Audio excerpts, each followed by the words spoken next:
Okay, so Dev's been trying to get me to do this video for a week, but before I get into the video, I hope I say this right. Oh yeah, pass wild, do you to me?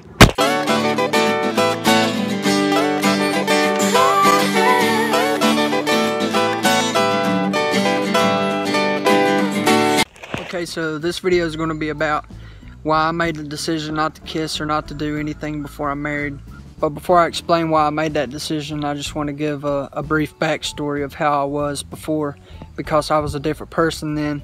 And I've been saved since 2008, and I would go after God while being single, but once I got into a relationship, it was difficult for me not to have premarital sex. And most of the time it was me, it wasn't the person.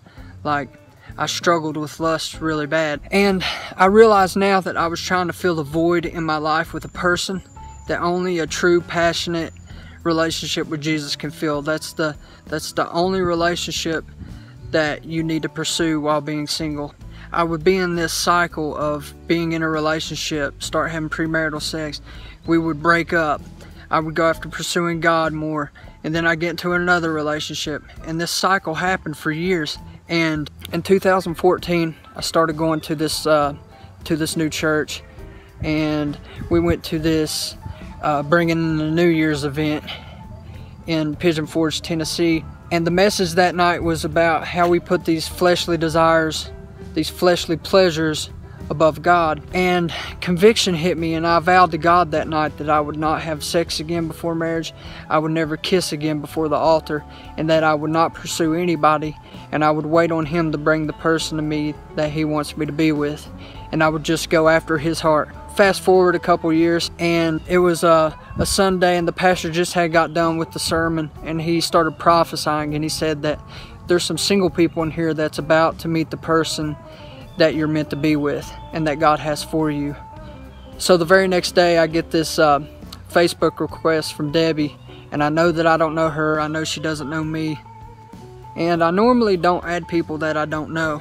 So, you know, I started looking on her profile, and I seen where she has a YouTube channel where she worships God.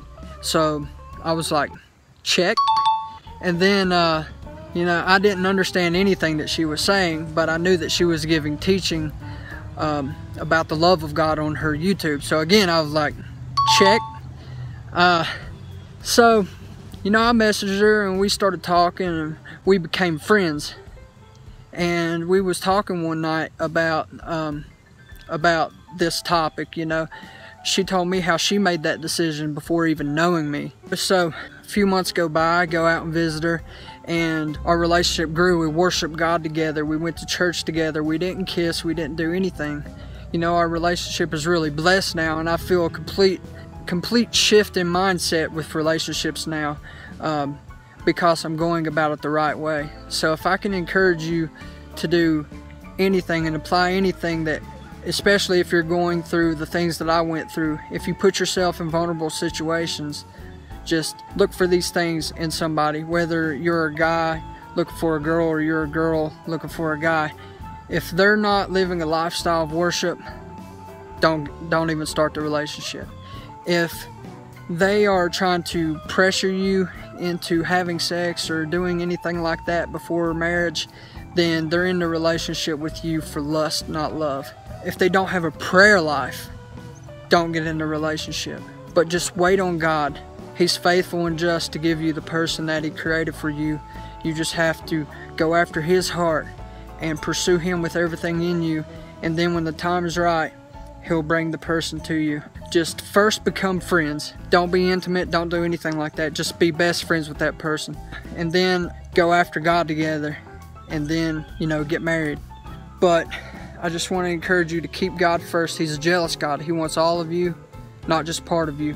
Whether you're single or whether you're in a relationship, He wants all of you. But I just want to give a brief example of, you know, if somebody's feeling depressed about relationships, if they're going through a difficult time. I started getting a lot of teaching at this church that I've been going to now for the past few years, and it's about soul ties. The Bible says that these two shall become one. That's not only physically in the natural, that's also spiritually.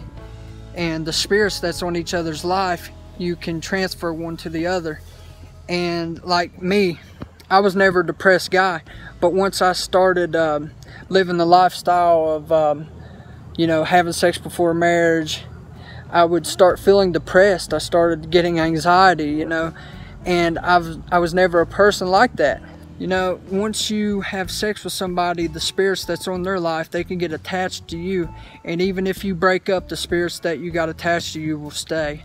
And it takes a lot of renouncing, it takes a lot of repenting, but you can be free from it. So if you want a better understanding of what a soul tie is, just leave Debbie a comment below, and I'll get with somebody who can give you a better understanding of what those are. I forgot to say this earlier, but if you're in a relationship now and this video has convicted you and you want to change your lifestyle and you want to pursue God together and you want to go about your relationship the godly way, then pray for one another, encourage each other, and you know, don't only pursue God together, but develop a lifestyle of your own devotion to God, one-on-one, just you and Jesus.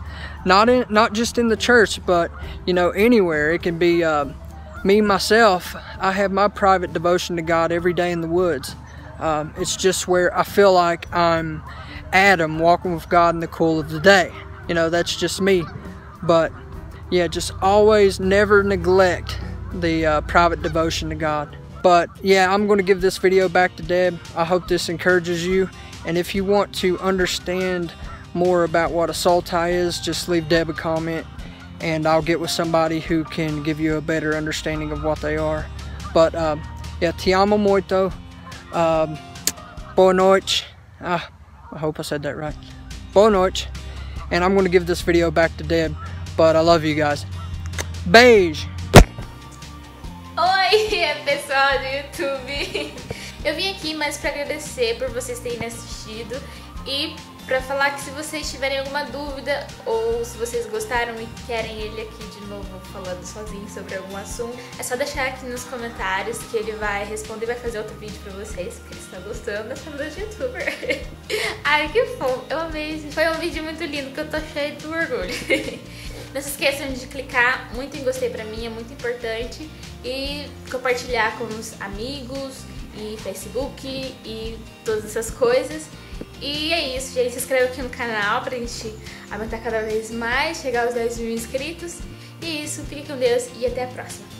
Beijo, beijo, beijo, beijo, beijo, beijo.